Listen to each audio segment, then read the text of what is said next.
like Imam Ghazali says, don't go and spend so much time doing one that you neglect the other. Even Allah doesn't want you to sit and pray for hours on end and neglect your family. There has to be balance. He doesn't want you to give your family all the attention and you neglect your health. So everything is meant to be down the middle, moderation, but make sure it's intentional and it is deliberate. So these are the areas that inshallah I'm going to share with you, the 6 areas I promise, that if you can work on, if you can prioritize, if you can intentionally build, I promise you, you will feel this sense of balance. And inshallah, you will look back on your life and say, Alhamdulillah. So the first one, of course, you all know. The first one is spirituality. Allah first in everything we do.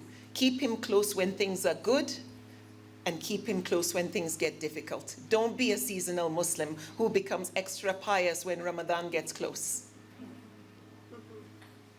Be consistent, be loyal. We take vitamins and minerals to build a strong immune system, to fight against diseases and prevent problems, health issues.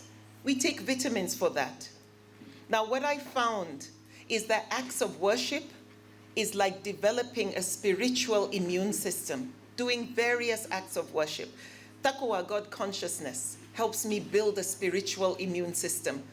Awareness of God, fearing offending Him. Every action is done in the aims of pleasing Him. It builds a strong spiritual immune system. And as Rasulullah sallallahu alaihi wasallam said, if someone wants to know what position he enjoys in the eyes of Allah, he only needs to look into his heart to see what place he has given Allah in his heart and in his life. So I immunize myself to strengthen my faith because it helps me. It actually helps give me a shock absorber. It prevents diseases of the heart such as temptation, jealousy, envy, pride, and so on when I'm consciously aware of Allah and what He doesn't want and what He wants. It gives me confidence as well in my faith, and it helps me through His trials. So immunizing with Allah is that awareness, consciously being aware of Allah and feeling His presence always, and knowing He sees me, knowing I exist, knowing He knows that I matter, and that whatever I am going through is by His will. Everything is happening deliberately by Allah. I need to be intentional in how I react to it. And He said, call on me and I will answer. So I know He's there. He says, call on me, I don't need a middleman. He says, call on me and I will answer. There is never a network break. Like my mother there mentioned when it comes to connections with Allah, there's no intermediary. His line is always open. And that gives me comfort. So I call on Him no less than 5 times a day. And each time I pray, take a break, time out 5 times a day. And I recite Surah Al-Fatiha no less than 17 times between Subuh and Zuhur. I recite Surah Al-Fatiha. And I ask Allah, keep me on the straight path. I need to be conscious. I need to be aware that as I'm asking Him to keep me on that Sirat al-Mustaqim, that I make sure I do not swerve. I do not get off that before I go and face Him again by the time I pray my Zuhur. And between Zuhur and Asr, again I ask Him, please keep me on the straight path, not of the path of those who have gone astray. Again, I need to be so aware of what I'm saying. That again goes back to the intentionality that Sister Hale and I are talking about, of deliberate actions, consciousness all the time. And I have an opportunity between my Subuh and Zuhur and Asr, to take my cries to Him. Throughout the day, things happen. Somebody treats us badly, or we get shocking news. We have a rough day, or we have a beautiful day. Throughout, let me go back to Him 5 times a day just to acknowledge that, Allah, I know this didn't happen by accident. Allah, what do you want me to learn from this? Allah, I hope you are pleased with me with this reaction that I did. It gives me a chance to take my worries and my fears to Him, but to also thank Him for the privilege of the trials He has given me, and to ask Him for extra protection. And I ask Him that I'm praying for my loved ones. Allah, please bless them as well. It also gives me a chance to renew, because for me, each time I pray, I see I'm renewing my contract with Allah. I'm renewing my contract to stay on that track, on that straight path.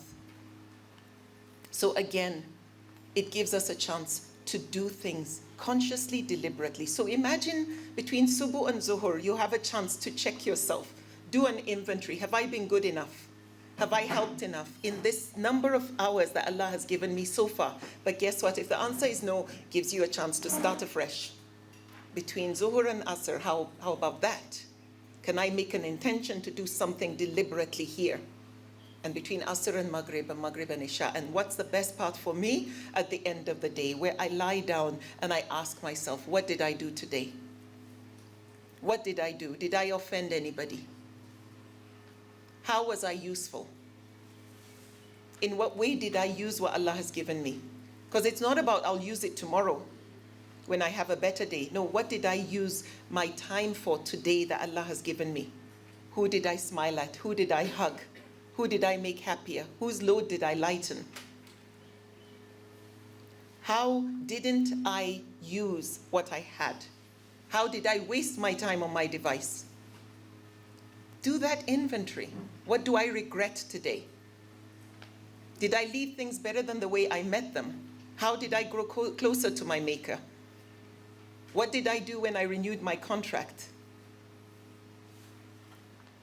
And what did I do differently from my yesterday? This is also part of our ibadah, that we grow, we evolve. Rasulullah sallallahu alaihi wasallam said that he whose 2 days are equal in accomplishment is a sure loser. If what you did yesterday is the same as what you did today, consider yourself a big fat loser. What did you do today that is better than your yesterday? And what are you planning on doing tomorrow that makes it better than today? That is important for you to consciously know that we're meant to flow, we're meant to grow, we're meant to evolve, we're meant to upgrade. In what way, as his Khalifa, have I represented him today?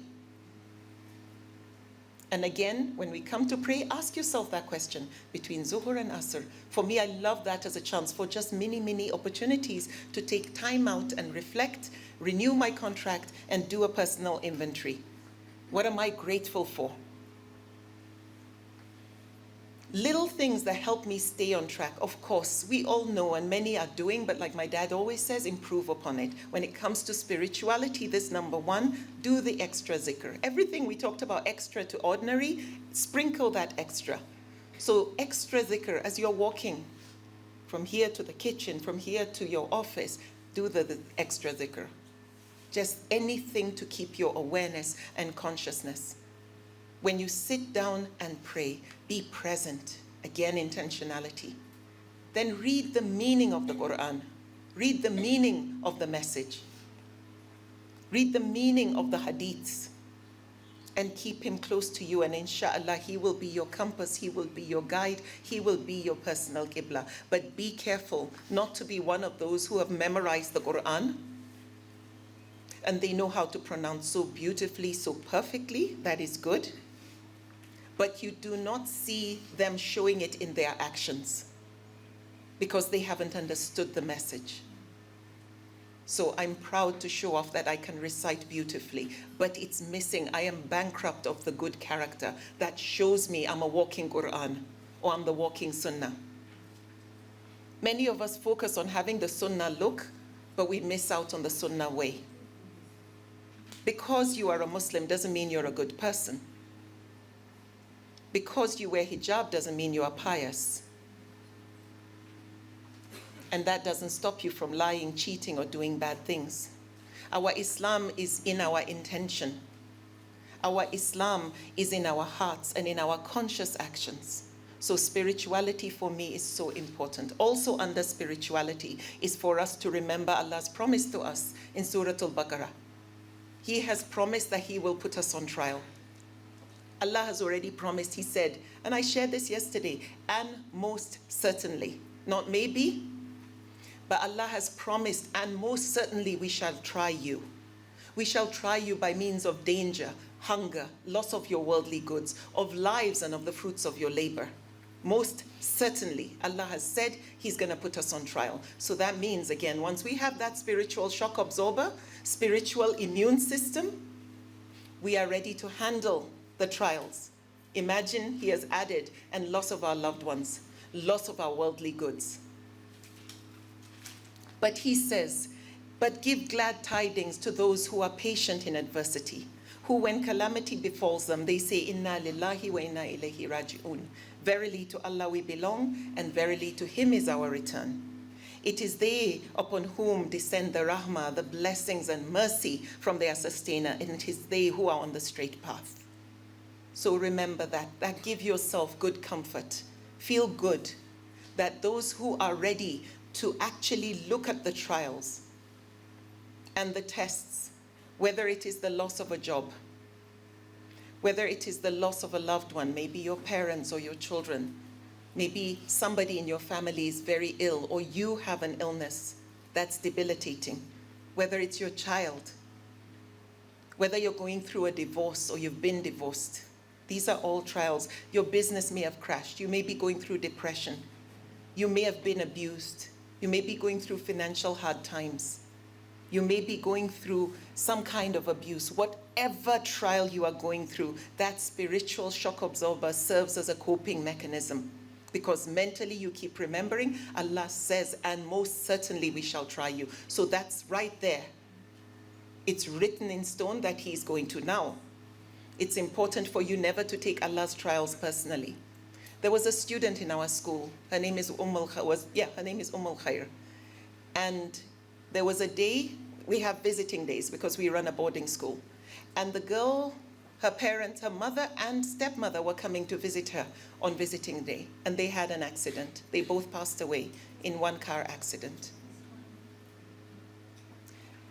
About a month later, her grandfather passed away from the shock of losing his daughter. And 2 weeks later, her brother went to change over the gen and he got electrocuted and he passed away. So talk about trial upon trial, and she was 15 years old. But wallahi, I call Khair one of my greatest role models, because I've never seen someone who has handled Allah's trial with so much grace and dignity. Yes, she cried, of course she would. It was devastating, but I called her my ray of sunshine because of how she just kept going. And she kept living. She was one of those who kept pressurizing her father. I don't want you to be lonely. Please, Baba, marry another wife. And the father asked if we could allow her to attend the wedding because she was in school, and of course we did. But till today, that girl is such a big, bright, shining light in my life because of how she handled. Every time she enters a room, she lights it up. That is a huge trial. So it's important when Allah throws those trials to us that your spiritual shock absorber is strong enough that you are able to cope and not see yourself as a victim. Most of us say, oh yeah, Allah, why me? And I say, why not you? Who do you suggest? Yeah, pick a name.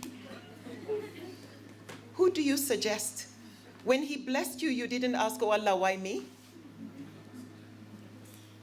So you gotta have a strong spiritual shock absorber.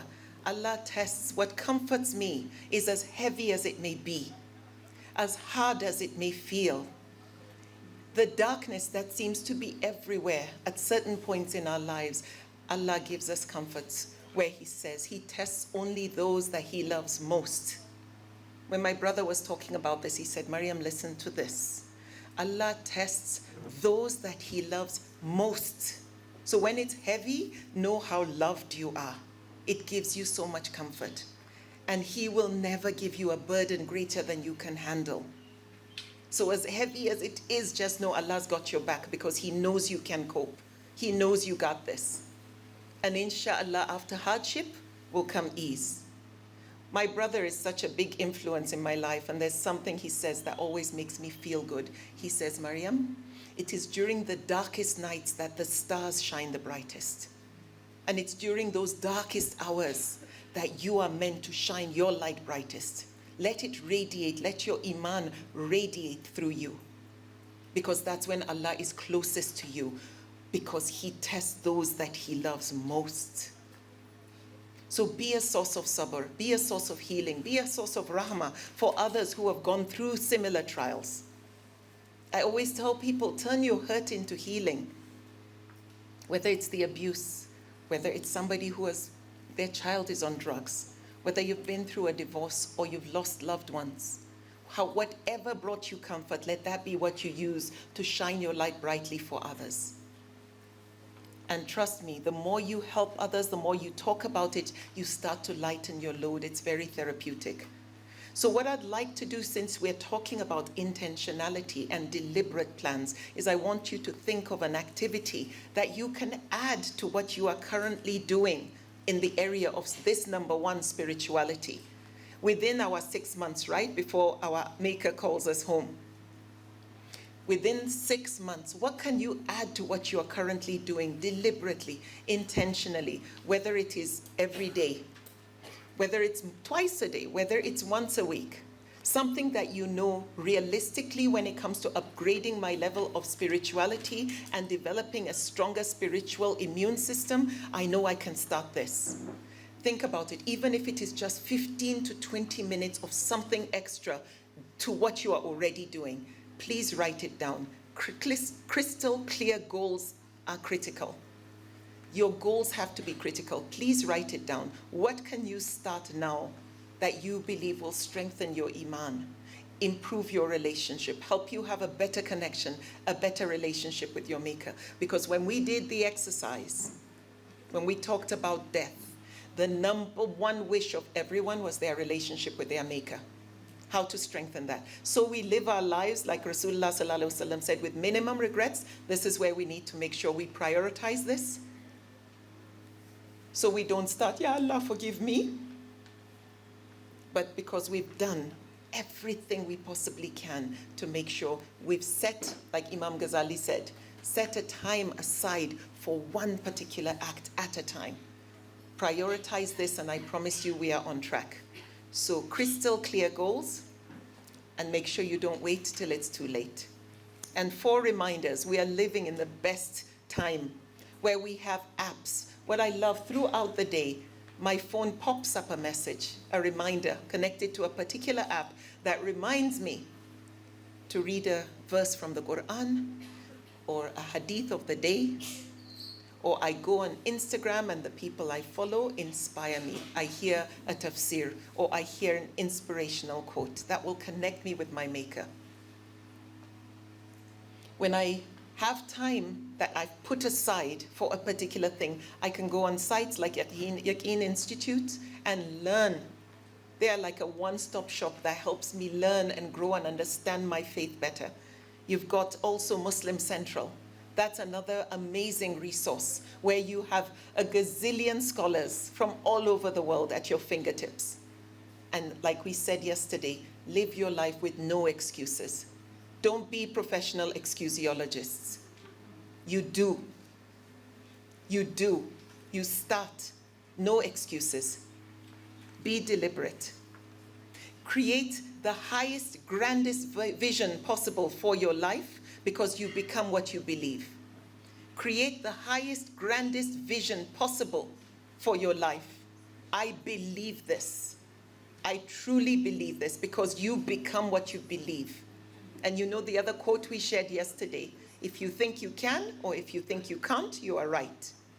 So it's truly what we believe, what we feed our minds, what we feed our hearts, what we look at, what we spend the most time doing, talking about. And then yesterday we shared killing of ants. How many remember what are the ants? Fatima? Automatic negative thoughts. Yes. Automatic negative thoughts. Those are the ants. Kill the ants. They are the ones that slow us down. We overthink. It makes us excusiologists. So kill the ants. Automatic negative thoughts that are disrupting your plans, that make you doubt yourself, that make you feel you are not enough, and tells you tomorrow is a better day to start. So kill those ants, kill the doubts. And then you also, for me, myself, and I, you have to recognize your bad habits and work on them. You have to recognize your weaknesses, break them, and be ruthless about this, because they are going to slow you down. They are going to weigh you down. They are excess baggage that will, unfortunately, can even derail you. So work on that. Bad habits, your weaknesses, areas for improvement, work ruthlessly to try and fix those. We can never be perfect, but we are a work in progress, right? And we're constantly making sure our today is better than our yesterday. So it's about moving forward deliberately and making sure we are present. We feel our presence. Yesterday I asked this question. Make sure your presence is felt and your absence is noticed. Because of what you do consciously, that you don't just exist, but people notice, oh, where is so-and-so? There are people like that in your life right now. When they're not around, you notice. But there are people you are so glad they're not in the room because of the way they suck the oxygen out of your good ideas. So you need to recognize, who are you? Those are the bad habits you need to work on. You have to take your mental health seriously. So like I said, I'd start my day after my prayers with me time to balance myself. And my family, alhamdulillah, understand that give mommy, even if it's just 30 minutes to herself. And then I come back and I am filled with light and I bring the sunshine on. So whatever it is, just be conscious, be deliberate, be intentional. Ask your loved ones to support you, but ask for that time. This is reclaiming yourself. And then it gives you a chance to also go through your to-do list to plan your day. Sometimes people do it the night before. What am I going to do tomorrow? Sometimes first thing in the morning, they go through and prioritize their to-do list. And for me, one thing that brings me so much fulfillment when it comes to me, myself, and I time is I fill out my gratitude journal. And consciously, I set a goal, 10 things I'm grateful for at the end of the day. Yesterday, I had 18 things. I wanted to stop at 10, but I just couldn't. Because I want 6 months from now to look back in the book and all I do is smile, because I remember all the good things I've been through. It's so easy for us to focus on gloom and doom. So this ability to actually intentionally be looking out for the good you're going to record at the end of the day has helped me so much. So a gratitude journal for me really, really makes me so appreciative, because I get to thank Allah for all these blessings. So be kind to yourself. Take breaks. Part of me, myself, and I, you have to take breaks. It's not work, work, work. Do things like hobbies. Recreation is recreation. Gives you a time to do you. Whatever it is that is enjoyable, that brings you pleasure, take time out. But these are things. Break bad habits. Take your mental health seriously. Develop your mind, grow, learn, evolve. Know that you're moving upwards. Learn broad general knowledge. Expand your knowledge. Never be stagnant. Remember this, water that sits still starts to smell. If you stay in one place, things start to go wrong. Boredom is a recipe for disaster in life. So gather knowledge beyond the classroom. The more you learn, guess what? The more confident you become. Sister Hala talked about things that will help you have a healthy self-esteem yesterday. This is one of them. The more you learn, the more you grow, the more you upgrade, the more you evolve, you start to feel good about yourself. Reclaiming yourself is one of the quickest, easiest methods of achieving self-confidence. And if you are carrying excess baggage, something is weighing you down from trauma, from past experiences, you have to respect it and you have to address it. You cannot bury it. If something has happened to you that is weighing you down, that keeps affecting you and your relationships, like we said yesterday, you might have to find professional help. Talking about it with people who you know care, that's a good step. It often makes you feel better. But if you know this thing has made me stuck, I feel like a car stuck in mud, my wheels are moving but I'm not going anywhere, then you may need to seek professional help. But make sure you find it from people who are good at what they do, who aren't just ready to give you pills to pop, but who genuinely will help you unpack and accept certain realities and heal and move on. Then remember this, like I shared yesterday, everything you learned is about implementation, it's about application. Let the input produce the right output. If within 48 hours, so today is your last day for what you learned yesterday, right? Sister Hale shared a lot with us yesterday, and we've got today again, but by tomorrow, the time is clicking. 48 hours, if you've not applied new learning, just forget about it. You're most likely going to keep finding excuses not to. And then learn under me, myself, and I to set boundaries for yourself. Let people teach them to respect you. Don't tolerate people raising their voices at you. Don't tolerate people making you feel small. Don't give them permission to get real estate in your mind, negative space. Don't give them that. And the power lies in your hand. You might have to detach from certain people who are toxic, who are poison. People who don't honor you or respect you or uplift you. As long as it's the opposite, you need to run the opposite way. But set that boundary first. When I have people raise their voices at me, they don't know me. They get upset and they start to raise their voice. I actually speak in the most polite manner. I'm like, sorry, do you have to raise your voice? Because I can actually hear you. And immediately, you see the response changes. They actually change, but that's me setting a boundary. That's me teaching them not to raise their voice. Sorry, I can hear you. And if they don't, I was like, sorry, I can tell you're upset. Let me give you a chance to calm down, and please let's talk again later. And I get up. I said, please, but I'm respectful. Please don't be offended, but I really don't want to make you even more upset. And I give them that space. So learn to say no as well. Many of us women become a doormat. People wipe their feet on us because we are yes women. What do you want?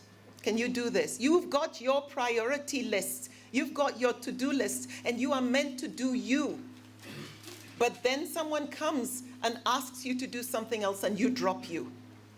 There is nothing wrong to say, you know what, I actually have an important appointment at 7 o'clock or at 8 o'clock, or it may be noon that you set for yourself, or 5 p.m. You are not lying. You are that appointment. You have to start claiming that. You owe yourself that. And then if I may give you, there are many books I'd love to share with you, but one book that truly transformed my life was The 7 Habits of Highly Effective People by Stephen Covey. It's filled with gems. Hamza Yusuf also has 7 Habits of Highly Effective Muslims. I ask you to find those 2 books. In fact, try and get the 2 books. 7 Habits of Highly Effective People is readily available everywhere. You can go online. You can even watch the YouTube videos on it. But it is a transformational message that is being shared.